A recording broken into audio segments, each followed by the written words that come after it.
let me start off by asking a question, or really just making a statement. Where else can you go in the world and have all the fun you want to have? Eat all the food you want to eat.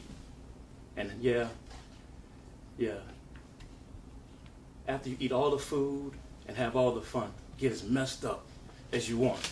What other place in the world, quite like New Orleans, can you go and experience that?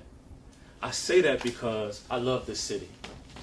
I love this place. There is no place quite like home. And for me, the city of New Orleans has so much to offer in her own uniqueness. So I love this place. This is home for me. And there is, like I said, no other place that you can experience all the fun, the food, and festivities that you would see here. And yes, as Monica said, I am the number 2 highest ranking official with Louisiana State Police.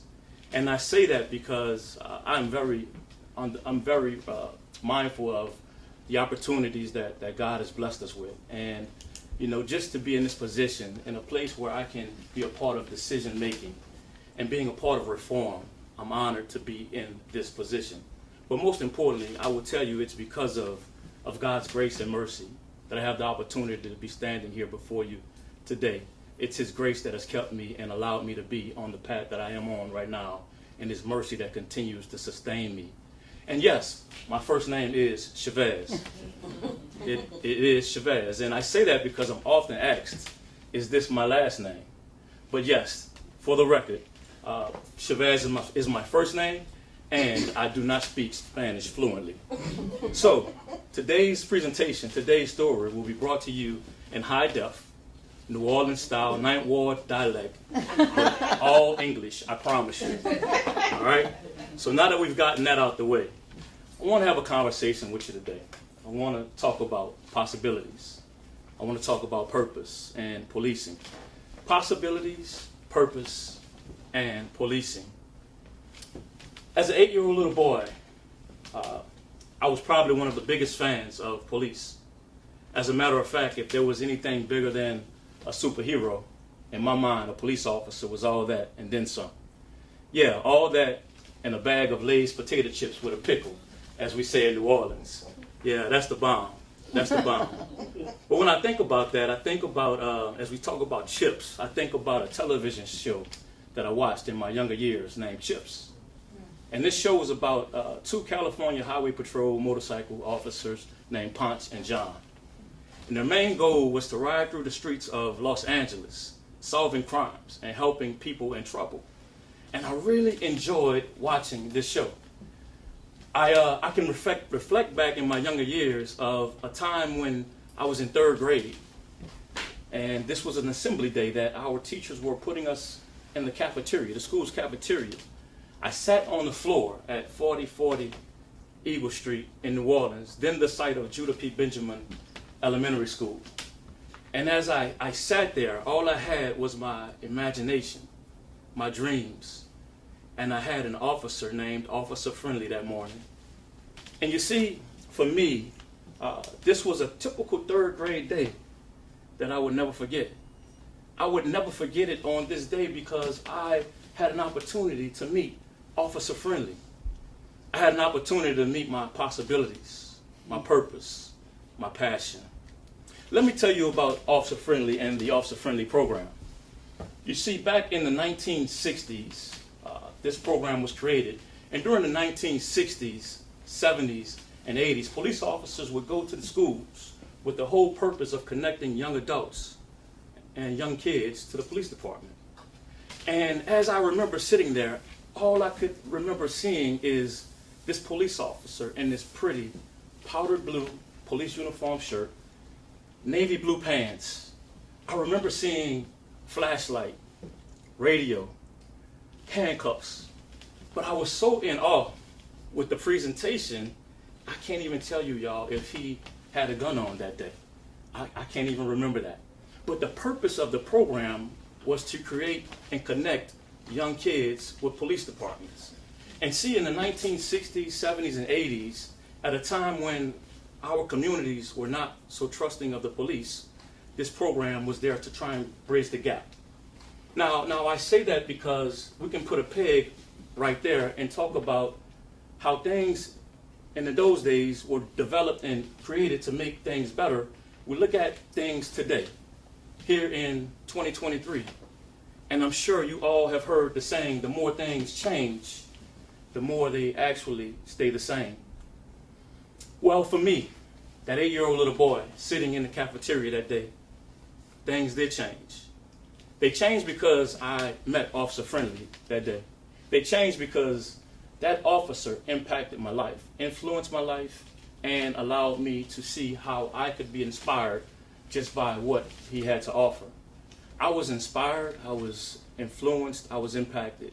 I was inspired because I had a chance to really meet and get to know about a police officer. I was inspired because I was able to see things differently from a different lens. And you know, in today's times when our kids are exposed to so many negative headlines about police, I was influenced because I was able to see things differently from a different perspective, a different viewpoint.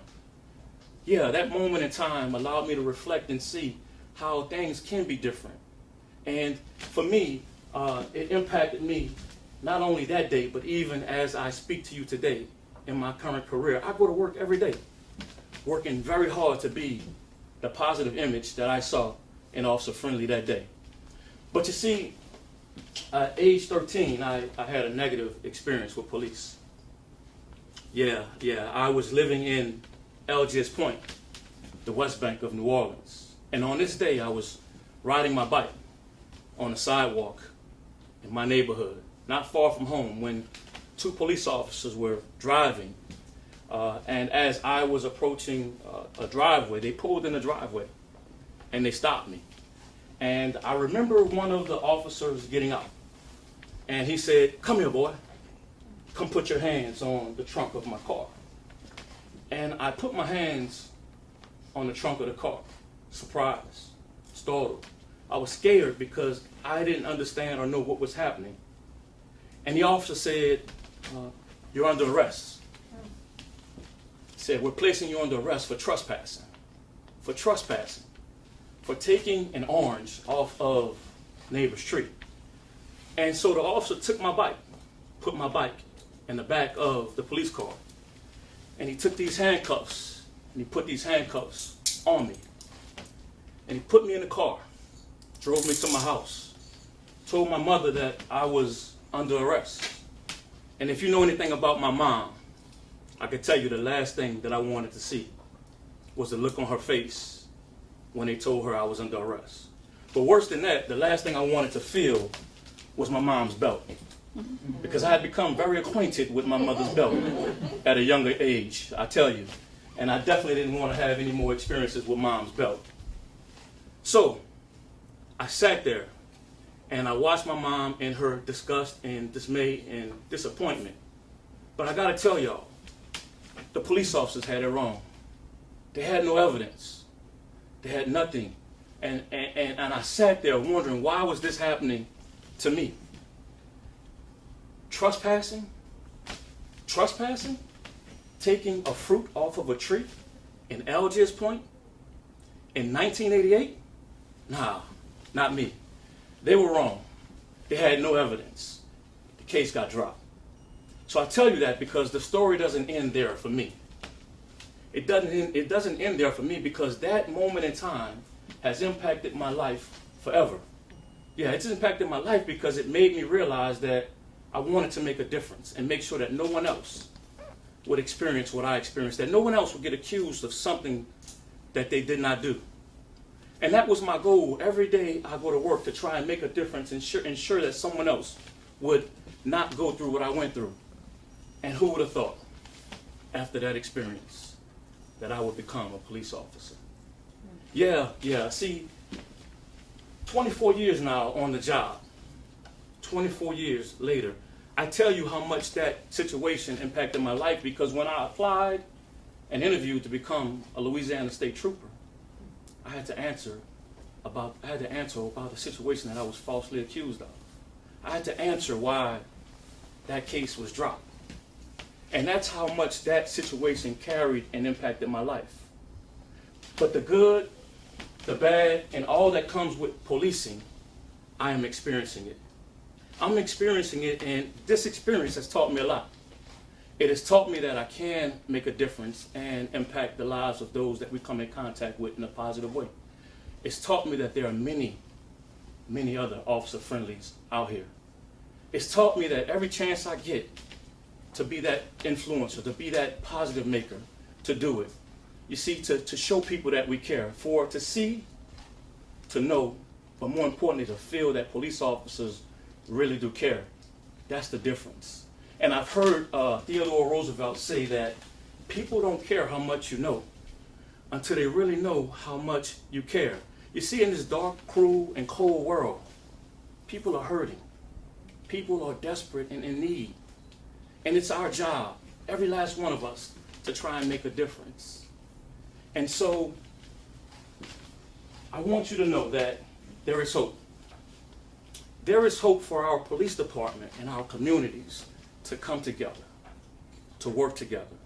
There is hope if only you would believe and reimagine what a better police force and a better community could be. There is hope if you can just reimagine the possibilities of it all. But let me say this to you. It's going to require passion, y'all.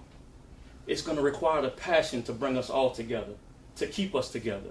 For it is the passion that allows me to stand before you today. It's the passion that drives me to want to make a difference every day. It is the passion that allows me to stand on the foundation and use the influence that God has blessed me with. It's the passion, y'all. We can do it. We are one because we can be one. And I want us all to know that. And here's the final thing I'll say. If you can only imagine your possibilities, understand your purpose, but let your passion guide you, we all can make a positive difference even after a negative situation. Thank you.